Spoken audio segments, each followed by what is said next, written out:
What's up, everybody? I decided to make a deadlift platform this last weekend for my garage because deadlifting just was becoming too sketchy on my concrete floors. I didn't want to break the concrete flooring, and so I had to build the platform.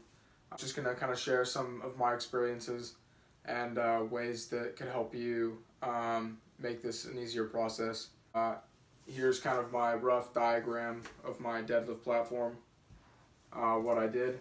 So first, you're gonna need one 4x6 horse stall mat, 3/4 inch thick, and you can get that at any farm store or tractor store, whatever. I got it at Wilco. It was like $50, so it's not cheap, but it's not expensive really either. And then second, you're gonna need 2 pieces of 4x8 plywood. One of the pieces you're gonna keep as a 4x8, and the other piece, if you go to Lowe's or Home Depot, you can have them cut it down the middle, so it's a 4x4, or if you have power tools at home or a handsaw or whatever, you can cut it yourself.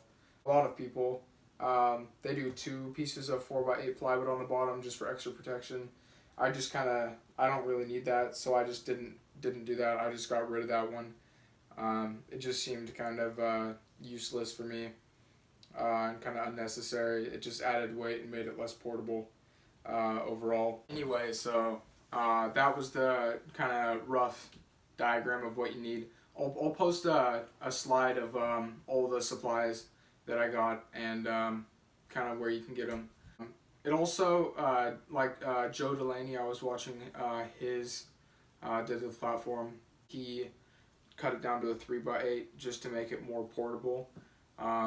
Because you really don't need the extra foot of space. I didn't cut it down because I was fine with how it was, and I like it how it was, but if you want to do that, you can go ahead and cut it down so it's a little bit smaller and more portable, and you can put it up against your wall if needed. After putting it together, what you're going to want to do, if you want to, you can stain it. I was going to stain mine kind of a gray color, but I decided not to do that. There was some chipping in the corner, and the stain wasn't really gonna go well on that, so I just decided to seal it, and I already had a pretty nice wood pattern.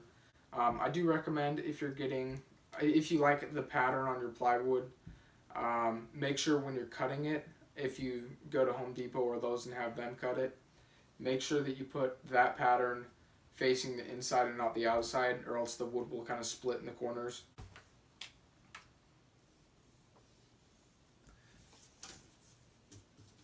So if you like the pattern on this side, make sure that this side is facing down when they're cutting it at Lowe's or Home Depot, because otherwise the wood will split on the sides where the cut was made, and staining it is kind of not really going to be an option if you want it to look good. Stain will just bring out the chips, and it won't all kind of blend together very well. So if you want that side to look good, put it face down when they cut it, or if you're cutting at home, just try not to split the wood. After I have all the materials, I drew my lines around. I measured about 2 feet in from the sides, and drew lines so I knew where I was going to put the 4x4 piece of plywood on top of the 4x8 piece of plywood, and so I kind of had the perimeter of that piece of wood.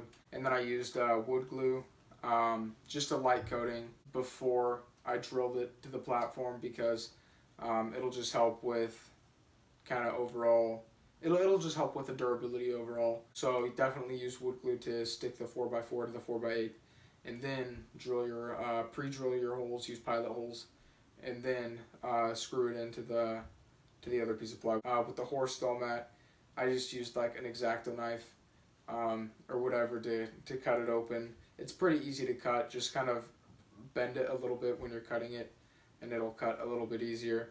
I'll stop talking now. I'll post the videos of me putting it together. You'll get a better idea of kind of what I did. I definitely recommend making a deadlift platform if you have concrete floors.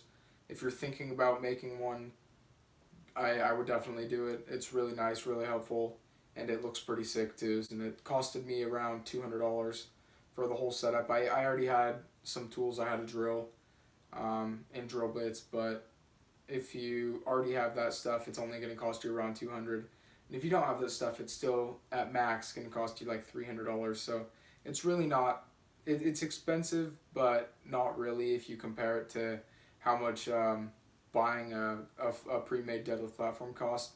Like, subscribe, and see you later.